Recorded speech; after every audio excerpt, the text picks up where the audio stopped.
The rain hammered against the mansion windows as billionaire heiress Claire Whitmore stepped quietly into her childhood home 2 days earlier than expected. She expected silence. Instead, she heard laughter coming from her mother's room upstairs. Her heart tightened. Since her father died, dozens of men had tried to take advantage of her lonely, elderly mother, charming smiles hiding greedy intentions. Furious, Claire stormed toward the bedroom, ready to throw the man out. But when she pushed the door open, she froze in disbelief. The struggling single father she once mocked was kneeling beside her mother, gently braiding the old woman's silver hair while reading her favorite book aloud. Claire Whitmore had built her entire life on the belief that the world was transactional. Every relationship had a price. Every smile had a motive. Every man who came close to her family eventually revealed what he truly wanted, and what he wanted was never love. She had learned that lesson at 23, standing in a courtroom, watching a man her widowed mother had trusted drain half the family's estate through a carefully worded contract no one had bothered to read closely enough.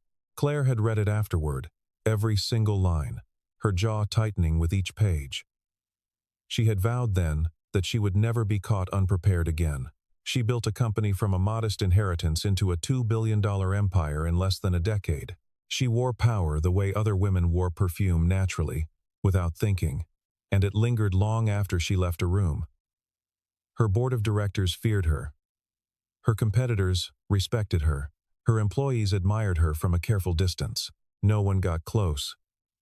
That was the design. That was the protection.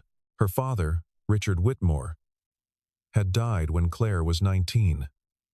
A heart attack on a Tuesday morning. Utterly without warning. The kind of death that offers no ceremony and no preparation. He had been the warmth between Claire and her mother, Eleanor the interpreter between two women who loved each other but rarely knew how to say so. Without him, they became polite strangers, sharing a house and a last name. Claire left for business school. Eleanor rattled around the 12-room estate in Connecticut with 3 staff members, and a garden she slowly stopped tending. The loneliness settled into Eleanor the way cold settles into old bones, not dramatically, not all at once, but permanently, altering everything it touched. Men had noticed. Over the years, a steady rotation of gentlemen callers appeared at the estate. Retired professionals, widowers with too much charm and too little conscience. A financial advisor who had miraculously managed to lose 12% of Eleanor's portfolio over 18 months, while his own account grew. Claire had fired him personally, standing in her mother's sunroom. Using the kind of quiet voice that made people understand yelling would actually be preferable. She'd installed a new property manager, reviewed all accounts quarterly, and instructed the household staff to report any unfamiliar visitors immediately. The flight from Geneva had been 14 hours, and Claire had spent most of it reviewing quarterly projections and answering messages she'd been deferring for 3 days.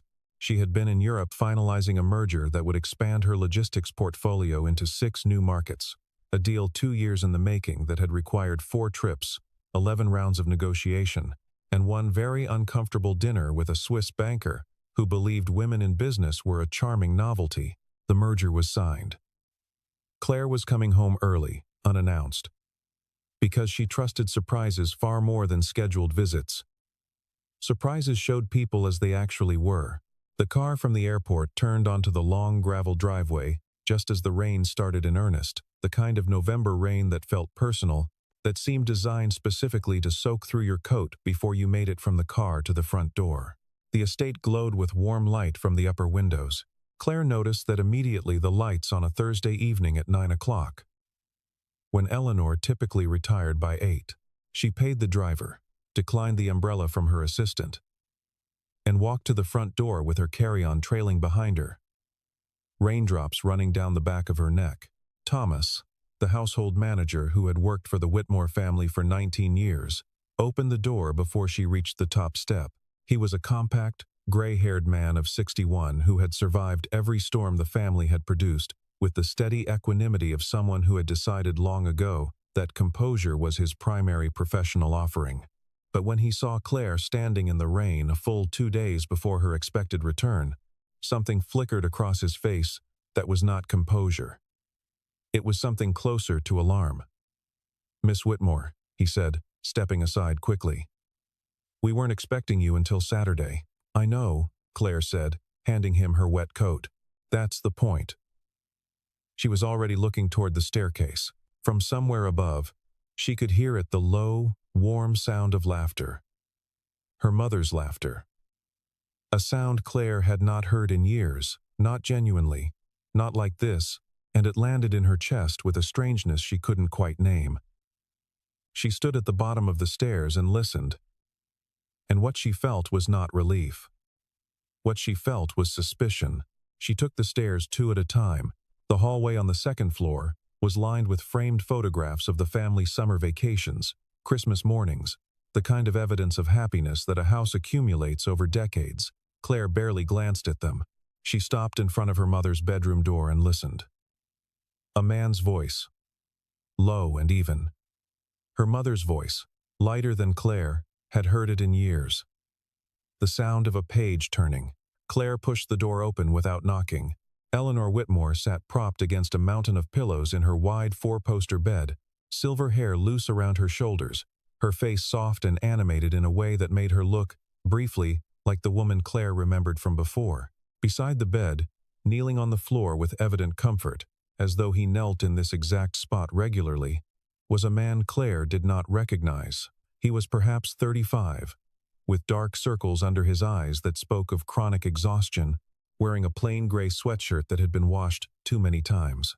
He was holding a book open with one hand, and with the other, he was carefully braiding a thin section of Eleanor's silver hair, his fingers moving with a gentleness so practiced it looked almost habitual.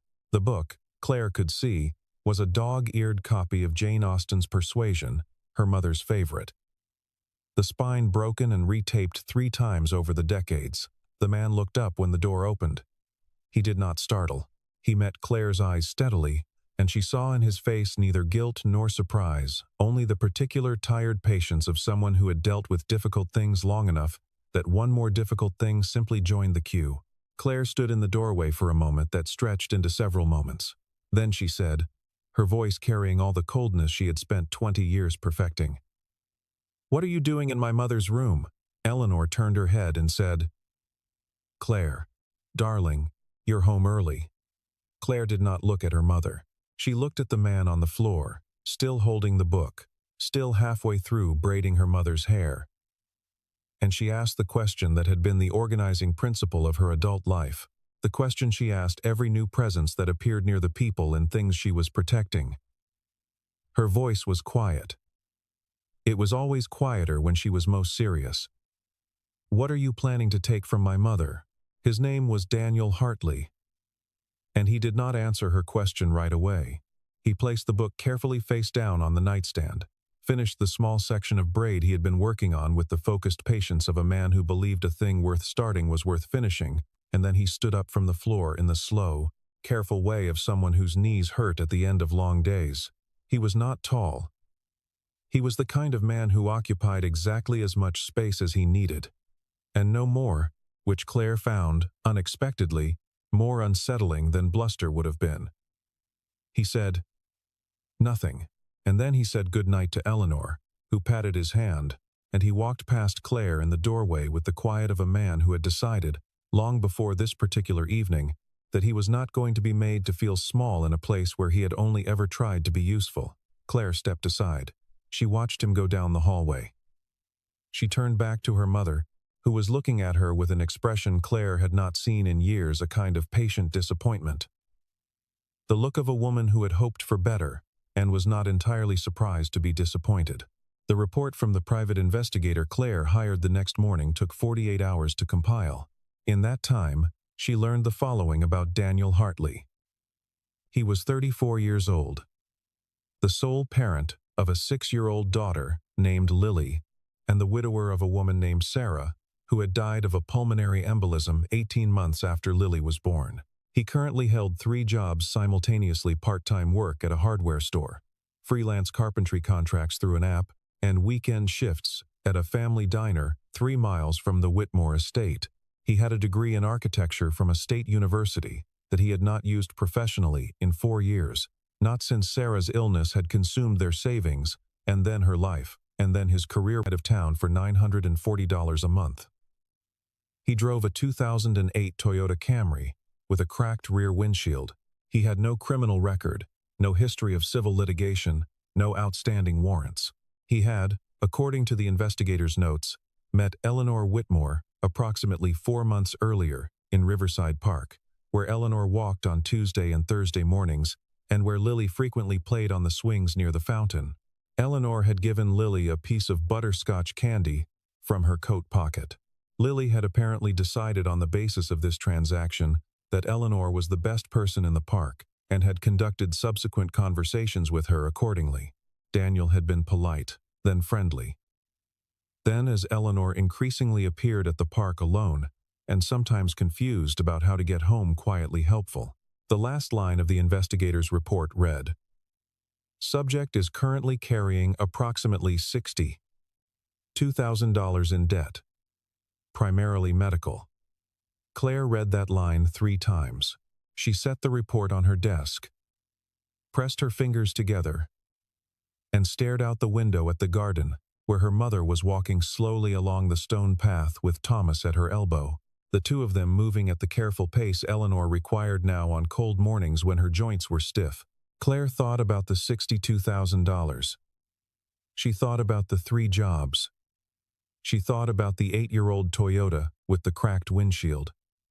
She had been right, she told herself. A man that desperate, circling a wealthy woman with early memory problems, the conclusion was obvious. The math was obvious. The motive was obvious. She called her attorney and asked him to prepare a document, a straightforward arrangement, a sum of money, the amount to be negotiated, in exchange for Daniel Hartley removing himself permanently from Eleanor Whitmore's life. Claire had done this before. It was unpleasant and necessary, and usually effective. She expected this to be simple. She arranged to meet him at the estate on Saturday morning.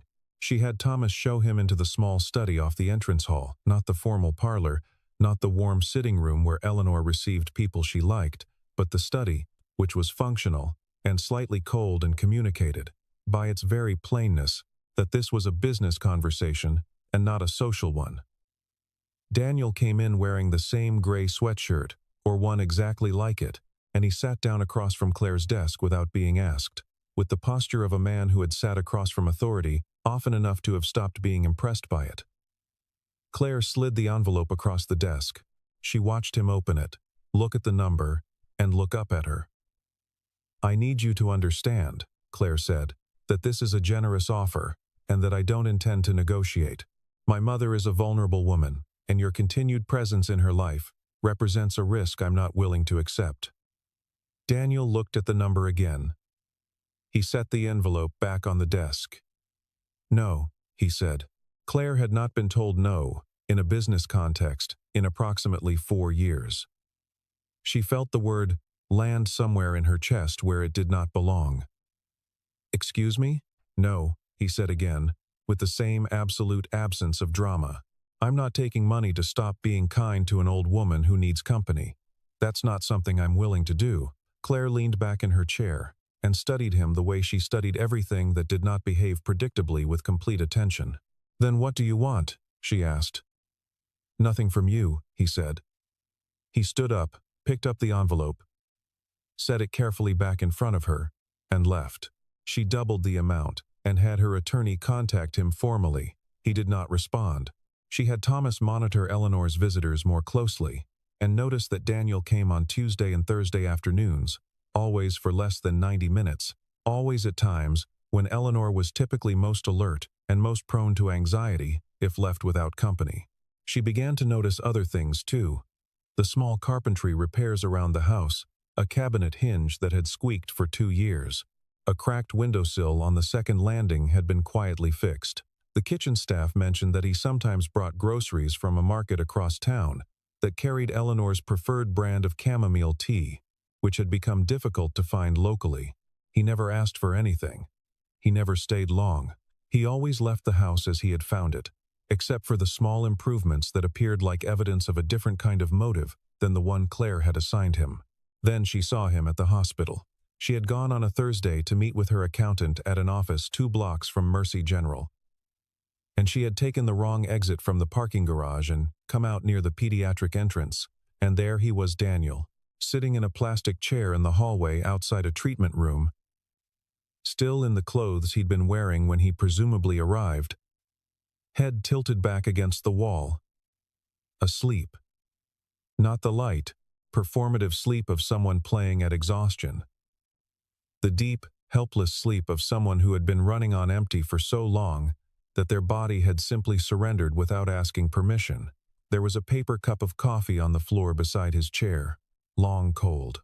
His hands, even in sleep, were restless, opening and closing slowly, as though working through a problem. On the plastic chair beside him sat a small pink backpack with a cartoon rabbit stitched to the front, half unzipped, a picture book, and a folded drawing visible inside, the careful preparation of a father who had packed comfort items in advance, because he knew this day was coming, and he wanted his daughter to have the things she loved within reach.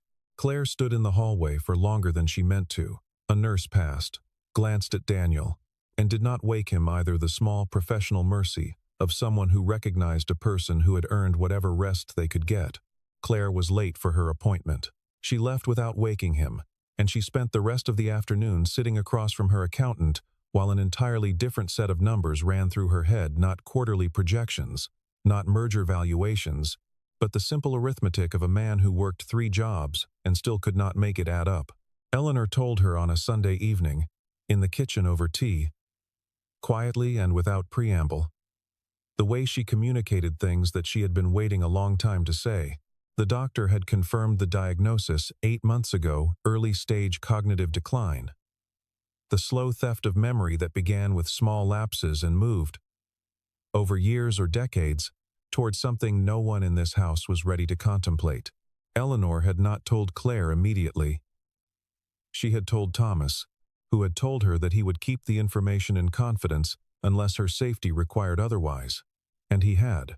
Eleanor told Claire now because Claire was home, and because Claire was looking at Daniel the wrong way, and because Eleanor had spent 64 years observing people, and she recognized a misunderstanding when she was living inside one. "He has never asked me for a single thing," Eleanor said, holding her cup in both hands. "Not money, not favors, not introductions. He comes, he reads to me, he fixes the things I forget are broken. He makes sure I've taken my tablets. And then he goes home to that child." She paused. "I have watched many men approach this family looking for something. I know what that looks like, Claire. This is not what that looks like." Claire looked into her tea. "You're vulnerable," she said. "That's not a criticism. It's just I'm also not an idiot," Eleanor said, and her voice was gentle but final, the way it had always been when she was absolutely certain of something. Not yet. The next morning, Claire asked Thomas privately what he had observed over the 4 months of Daniel's visits. Thomas, who was constitutionally incapable of dishonesty with the Whitmore family, told her with his usual careful precision. Daniel had never entered any room of the house without Eleanor's invitation or Thomas's accompaniment. He had never asked questions about the estate's finances or property. He had once, when Eleanor had become confused during a particularly difficult afternoon, sat with her for 3 hours talking about her garden until she was calm again. And then he had called Thomas to let him know she'd had a difficult day before he left. Thomas folded his hands and said, "In 19 years with this family, Miss Whitmore, I have observed a great many people in this house. Mr. Hartley is not what you think he is." Claire nodded once, dismissed Thomas with a look, and stood at the kitchen window watching the frost on the garden for a long time. Somewhere inside the tight architecture of her certainty, something shifted, not dramatically, not completely, but enough to leave a crack through which other possibilities could begin, however reluctantly, to enter. She found out about the house on a Wednesday, not from Daniel, not from any person who knew him from a property listing that her assistant had flagged as part of a routine neighborhood property review the estate's attorneys conducted quarterly. The address was 43 Birchwood Lane, a small Cape Cod, in a modest neighborhood, 15 minutes from the Whitmore estate. It was listed at $220,000. The listing agent was Daniel Hartley. The listing description noted the property was being sold in as-is condition and that the seller was seeking a quick close. The investigator confirmed what Claire had already begun to suspect. Daniel had been on a waiting list for Lily's cardiac procedure, a valve repair that her cardiologist had been monitoring since birth and which had now become urgent for 11 months. The cost, after the portion covered by his limited insurance, was $118,000. He had saved $31,000. He had borrowed what he could from the credit available to a man with 3 part-time jobs and an architecture degree he hadn't used in 4 years. The house, the only significant asset he owned. The house he had bought with Sarah before Lily was born. The house he had fixed and improved and paid into for 6 years was the remainder. He had calculated it down to the dollar. The sale would cover the gap, with approximately $4,000 left over. He had arranged to move Lily into a rented room in a colleague's house after the sale. He had arranged this without telling anyone, without complaint, without asking for help from the woman whose mother he visited twice a week and whose floors he had regrouted in the downstairs bathroom without mentioning it to anyone. Claire sat in her car in the parking lot of the property management firm for 11 minutes after the investigator's call ended. She was not a woman who cried. She had not cried since her father's funeral. And even then she had waited until she was alone, in the car, on the way home from the cemetery. She did not cry now, but something in her chest was doing something that felt adjacent to it. Something she didn't have the vocabulary for because she'd spent 20 years making sure the vocabulary remained unnecessary. On the drive home, she passed the street where the hardware store was. She did not stop, but she slowed down, just slightly, without meaning to. That evening, restless and unable to concentrate on the documents open on her laptop, she drove without a clear destination and found herself in the hospital district. She pulled into the parking structure near the pediatric wing out of a compulsion she couldn't fully articulate. In the row nearest the exit, she recognized the 2008 Camry with the cracked rear windshield. She almost drove past. Instead, she parked 2 spaces over and sat for a moment, and then she saw him through the fogged glass, Daniel in the driver's seat, upright this time, awake, eating instant noodles cold from a paper cup with a plastic fork, the kind you found in a convenience store, the kind that tasted of nothing and cost 99 cents. And he was eating them slowly and methodically in the dark of the parking structure, because he had not had time to stop somewhere real, or because somewhere real would have cost more, or both. He did not see her. He looked out the windshield at the concrete pillar in front of his car, eating his cold noodles with the patient endurance of a man who had decided that self-pity was a luxury he had not budgeted for. Claire drove home. She sat in the driveway for a long time before she went inside. She went to see him at the hardware store on a Thursday evening, 40 minutes before his shift ended. She waited in the parking lot because she was not going to walk the aisles of a hardware store having this conversation in front of customers and colleagues. He came out at 7, saw her car, and stopped for a moment before he walked over and got in the passenger seat without being asked, because she was learning, a man who got on with things. She told him she knew about the house. He looked at the dashboard. She told him she wanted to pay for Lily's surgery. He was quiet for a moment. And then he said, with the same measured patience he brought to everything, "No." Claire pressed her eyes closed briefly. "Daniel," she said. And it was the first time she had used his first name, and she heard herself use it, and noted the way it felt different from Mr. Hartley, less armor, less distance. "I'm not doing this because I feel sorry for you. I'm doing this because you feel guilty," he said. Not unkindly, just accurately. The word landed. Claire looked at the windshield. Outside, the parking lot lights hummed orange in the dark. "Maybe," she said. He said, "People like you and I don't mean that as an insult. I mean people who have what you have. You solve things with money, because that's the tool you've got. I'm not a problem that needs solving." "She's a child," Claire said. Her voice was quieter than she meant it to be. "She's my child," he said. "And I'm handling it." He got out of the car. He walked across the parking lot toward the battered Camry without looking back. Claire sat in the parking lot until the hardware store's lights went out. 2 weeks later, Eleanor fainted in the upstairs hallway.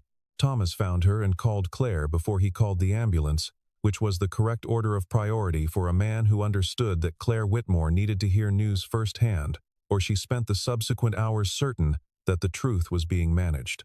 The ambulance arrived at the Whitmore estate at 2:17 in the afternoon on a Tuesday. Claire was in a board meeting when her phone lit up with Thomas's name, and she walked out of the room in the middle of a sentence, which she had never done before in 20 years of board meetings, and which caused the remaining board members to sit in uncomfortable silence for several minutes. She was at the hospital in 40 minutes. Eleanor was conscious, pale, and embarrassed by the fuss, and her cardiologist said it was a blood pressure episode consistent with her recent history and that she would need to be monitored overnight. Claire sat in the chair beside the hospital bed and held her mother's hand, which she could not recall doing since childhood, and tried to remember how to simply be present without managing or controlling or solving. She was not very good at it, but she was trying. Daniel arrived at the hospital at 4:30. He had learned from Lily, who had learned from Eleanor at the park 2 days earlier, that Eleanor's blood pressure had been giving her trouble, and he had apparently made a mental note and acted on it. He came in quietly, stood at the door, looked at Eleanor, and looked at Claire. "How is she?" he asked.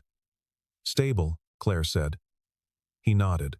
He found a second chair and pulled it to the other side of Eleanor's bed, without asking whether he was wanted, which Claire found she did not, in fact, mind. Eleanor opened her eyes and saw both of them and said, "Good. Now I don't have to feel guilty about the fuss." They sat on opposite sides of Eleanor's bed for 2 hours while Eleanor drifted in and out of sleep. At some point, in the dim light of the hospital room, with the equipment humming softly and Eleanor's breathing slow and regular, Daniel said, without looking at Claire, "I know you were just trying to protect her." Claire looked at her mother's sleeping face. "I know," she said. "That doesn't mean I wasn't wrong." Neither of them said anything for a while. Outside the window, the city moved through its evening routines, indifferent and continuous. Daniel said, quietly, "Sarah, my wife. She used to say that I was too proud to let people in. She was right. I'm still working on it." Claire said nothing for a moment. Then she said, "I think I'm the opposite. I let people in, and then I find out what they want. And eventually you stop wanting to find out." "That sounds lonely," he said. "Yes," she said. It was the most honest word she had said to anyone in years. Eleanor woke up at 6, ate half a bowl of soup, and looked between the two of them with the serene satisfaction of a woman who had arranged something that she intended to claim no credit for. "Daniel," she said, "has Lily eaten?" He checked his phone, smiled slightly, the small, tight smile of a parent receiving a photo they had been waiting for.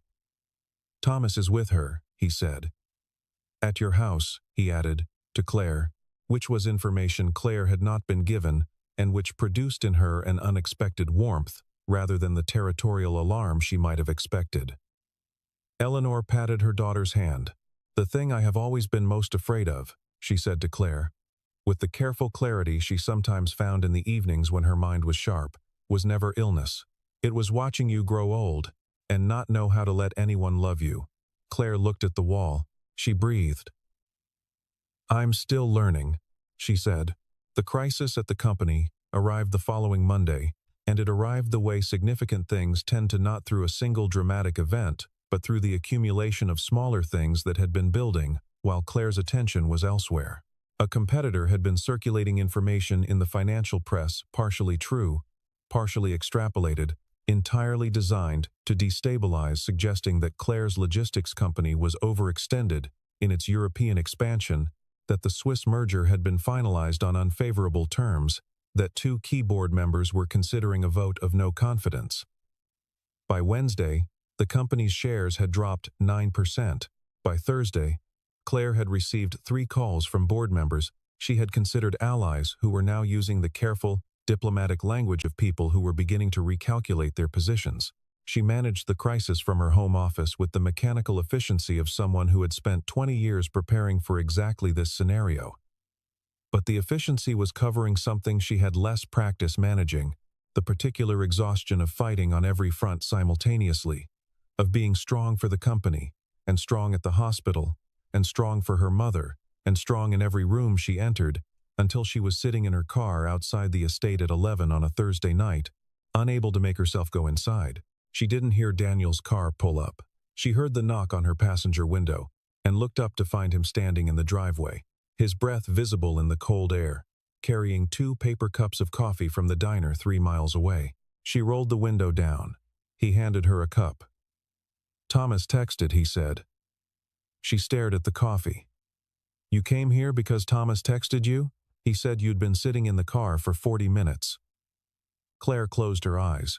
She was aware that she was, in this moment, completely exhausted, completely stripped of the careful composure she had maintained for 2 decades, and being looked at by a man who was probably the least impressed by her money and her titles and her reputation of anyone she had ever encountered, and that this was somehow, inexplicably, the least threatening thing she had felt in years. "I don't know how to ask for help," she said. "I've noticed," he said. He got into the passenger seat without being asked, which was a habit of his that she realized, no longer finding presumptuous. They sat in the driveway with their coffee.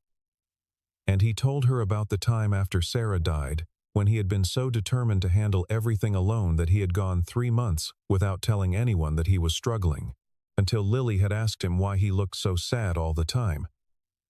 And the question from a 4-year-old had undone something in him that 3 months of willpower hadn't touched. "Lily came to see your mother yesterday," he said. She drew her a picture of the garden. Claire turned to look at him. "She told me," she said. She said Lily called her Grandma Eleanor. Something moved across Daniel's face, something complicated, tender, and slightly undone. "Yeah," he said. "She does that." Outside the car. The first snow of the season had begun, not the serious snow of deep winter, but the tentative early snow that the sky tries out in November, light and uncertain, landing on the driveway and disappearing almost immediately. They watched it fall. Inside the estate, warm light glowed from Eleanor's bedroom window. The following Saturday, Daniel brought Lily to the estate, and something about the morning rearranged itself around the child's presence in a way that nothing in the past month had managed to do. Lily was 6 and specific. She had opinions about the color of everything, the correct pronunciation of the word particularly, and the structural integrity of the Whitmore estate's kitchen cabinets, which she tested by hanging from the handles, until Daniel said her name once, quietly, and she let go and looked at him and grinned, with the particular fearlessness of a child who knows she is loved. Eleanor sat at the kitchen table and watched with the luminous attentiveness she reserved for things that mattered. Claire stood at the counter and tried to remember the last time she had simply stood in a kitchen without a phone in her hand. Lily announced that they were going to make a cake, and that Claire was going to help, and that the cake was going to have strawberries on it, because strawberries were the best thing. Claire looked at Daniel, who looked back at her with an expression that said, simply, "This is what she is like. And also, I dare you." Claire put down her phone. She found a mixing bowl. She followed Lily's instructions for measuring flour, which were confident and almost entirely incorrect, and the batter ended up with too much sugar and not enough salt, and the cake emerged from the oven slightly lopsided, and, when they tasted it, completely delicious. Lily ate 2 pieces and got frosting on Eleanor's sleeve and apologized with complete insincerity. Eleanor laughed, the real laugh, the one Claire had heard from her mother's room the night she came home from Geneva, and it filled the kitchen the way warmth fills a room when someone finally lights the fire. Later, when Lily had fallen asleep on the sitting room couch with Eleanor's reading blanket tucked around her, and Eleanor had gone upstairs to rest, Claire and Daniel sat at the kitchen table with the remains of the cake between them, and Claire said, "Her surgery. The date is set?" Daniel looked at his hands. 3 weeks, he said. The house closes in 2. I want to help, Claire said. He started to say something. Not as charity, she said. Not because I feel guilty. Because she is a child and she is. She stopped. She called me the rich fairy, she said. Daniel looked up. Yeah, he said. She told me. I don't want to be the rich fairy, Claire said. I want to be something real. The kitchen was very quiet. Outside, the snow had stopped, and the afternoon light fell through the window in long, cold lines across the table between them. Daniel was quiet for a long time. Okay, he said. The surgery was scheduled for a Tuesday.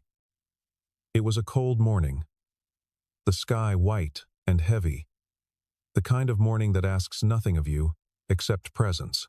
Claire had driven Daniel and Lily to Mercy General at 6:30, Lily wearing a purple hat with a pom-pom that she had apparently selected with great deliberation the previous evening. In the hospital bay, before the nurses took Lily through the double doors, Lily grabbed Claire's hand with both of hers, the grip of a child who is slightly more afraid than she has let on, and said, "Will you be here when I wake up?" Claire looked at her. She looked at Daniel, who was watching her with an expression she could not read and did not need to. "Yes," Claire said. "I'll be right here." Lily studied her face for a moment with the evaluating seriousness of a very small child who has learned to read honesty, and then she nodded and let the nurses take her hand instead, and walked through the double doors with the purple pom-pom bouncing at the back of her hat. The waiting was 5 hours. Claire had never been good at waiting. She had spent 20 years converting waiting time into productive time. Phone calls, reports, decisions made, problems solved. She sat in the plastic chair outside the cardiac surgical suite and did not open her laptop and did not make phone calls and did not solve anything. She sat with Daniel, who had his elbows on his knees and his hands clasped and his eyes forward, and she understood for the first time that being present in difficulty was its own form of strength. Not the strength of managing or controlling, but the strength of simply remaining.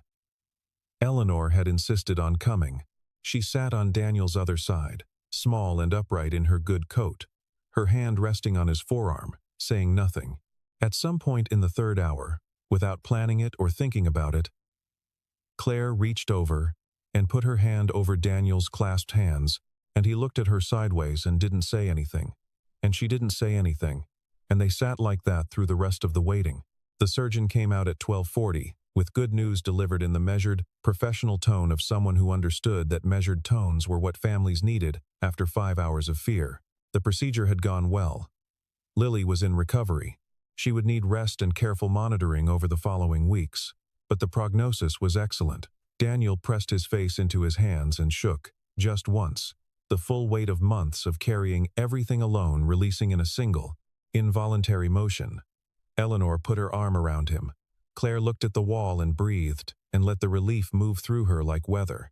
She thought about the paperwork she had signed that morning before coming to the hospital, the documents her attorney had prepared, the holding structure, the investment in a business that would carry Daniel's name and not hers, and she felt, for perhaps the first time, that she had done something with money that had nothing to do with leverage or protection or the careful maintenance of distance. She had done something simply because it was the right size and shape to fit the moment. And the moment had mattered more than the strategy. They were allowed in to see Lily at 2 o'clock. She was small against the white pillows, drowsy from the anesthetic, the purple pom-pom hat sitting on the bedside table because the nurses had let her keep it close. She looked at Daniel for a long time with the unfocused tenderness of someone returning from a long way away. Then she looked at Claire. "You stayed," Lily said. Her voice was slow and a little rough. "I stayed," Claire said. Lily reached out a hand, not quite coordinated yet, and Claire took it, and they sat like that, Daniel on one side, Claire on the other. Eleanor in the chair by the window with her coat still on, watching her daughter hold a child's hand in a hospital room, and looking, very quietly, like someone whose longest worry had finally been answered. Lily came home Daniel's rented room in his colleague's house, temporarily 2 weeks before Christmas. She was smaller in convalescence than she had seemed before, and quieter. But her eyes retained their evaluating brightness, and she had strong opinions about the holiday decorations and where specifically the tinsel should go. Eleanor visited every Tuesday. Claire visited more often than she had announced she would, arriving with books, with strawberries, with the slightly awkward generosity of someone learning a new language and making grammatical errors and continuing anyway. She brought a second-hand set of watercolor paints once, because she had seen a box of broken crayons on Lily's windowsill and thought something better was warranted, and Lily had received them with the solemnity of an artist accepting a commission and had immediately painted Claire's portrait, which featured a woman in a tall black hat who was smiling with enormous teeth, and which Claire had taken home and placed on her desk at the company where she could see it during conference calls. The company survived its crisis, which is to say Claire outmaneuvered the leak, addressed the board with the methodical precision of someone who had spent decades preparing arguments, and retained the positions of the allies she had decided were worth retaining. The share price recovered. The merger proved, over the following quarter, to have been as strategically sound as she had always believed it to be.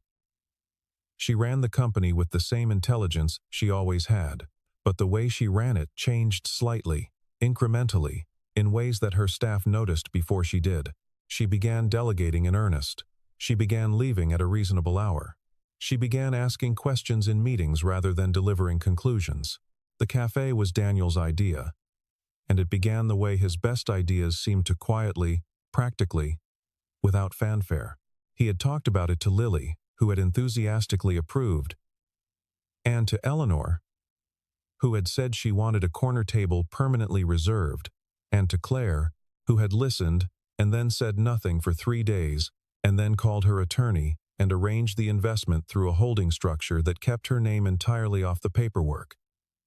Daniel found out anyway.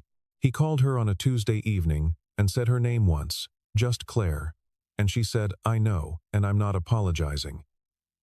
And there was a long pause, and then he said, "Thank you." It was the first time he had thanked her for anything. And it cost him something to say it. And she understood the cost. And she received it accordingly. The cafe opened on the first Saturday of March, when the cold was still present, but the light had begun to change, the longer, cleaner light of early spring that falls differently than winter light, that carries in it some implication of forward motion. It was called Hartley's, in white letters on a dark green awning, on a corner 2 blocks from Riverside Park, where Eleanor and Lily had first met, which Daniel had chosen deliberately and had not explained to anyone.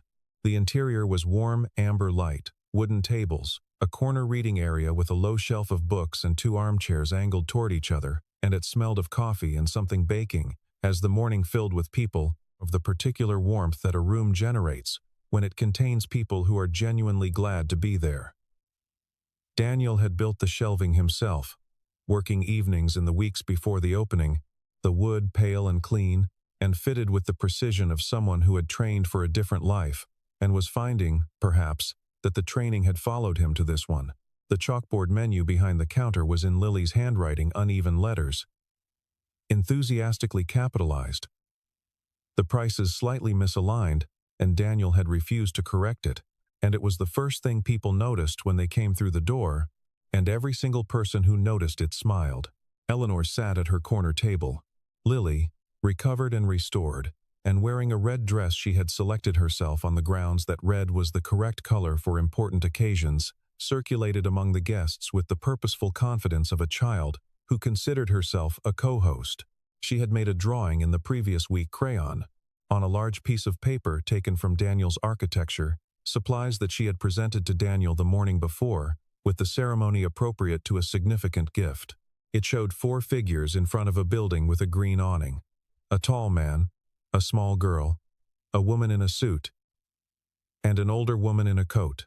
Underneath, in the careful block letters of a child who was still learning, she had written, "Family." Daniel had put it in a frame. It hung beside the cafe entrance, at child height, which was where Lily had specified it should go. In the late morning, when the cafe was full and the coffee was running steadily, and Lily had found a child her own age among the guests, and was engaged in an elaborate negotiation about something involving the bookshelf, Claire found herself standing near the window with a cup of coffee she hadn't tasted yet. watching the street where the first suggestions of spring were visible, in the way people moved coats still on but unbuttoned, faces turning slightly upward, the collective unconscious recognition that the long cold was ending. Daniel came to stand beside her. He had flour on his sleeve from something that had happened in the kitchen an hour ago and had apparently not yet been addressed. He stood beside her and looked out at the same street she was looking at. Inside the cafe, Eleanor's laugh carried over the noise of the room, real, warm. The laugh that sounded like before. Lily shrieked with the pure, unqualified joy of a child at play. The amber light held everything. "This is good," Claire said, not to the room, not to the cafe, not to the morning, just to the air between them, which had, over the preceding months, become a different kind of space than it once was. Daniel looked at her sideways, the particular look she had come to recognize as his version of a smile, slight, unhurried, as certain as he was about things he had thought through and decided. Outside, the snow that had been forecast had begun to fall light and soft, the kind that melts on contact with warmer ground, that exists more as gesture than accumulation. Lily looked up from across the room and pointed at the window with an expression of pure delight. Eleanor turned to look.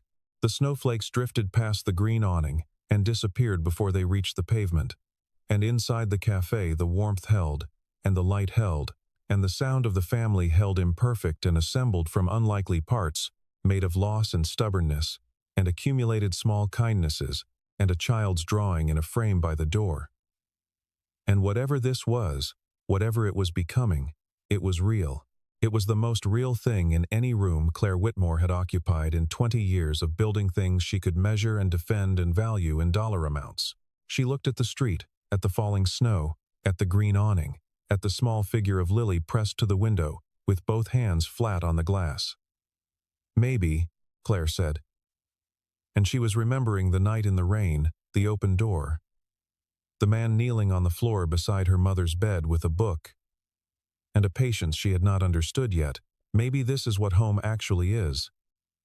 Daniel said nothing, but he did not move away from the window, and in the warmth of the room they had all, in their separate and wandering ways, somehow found their way toward.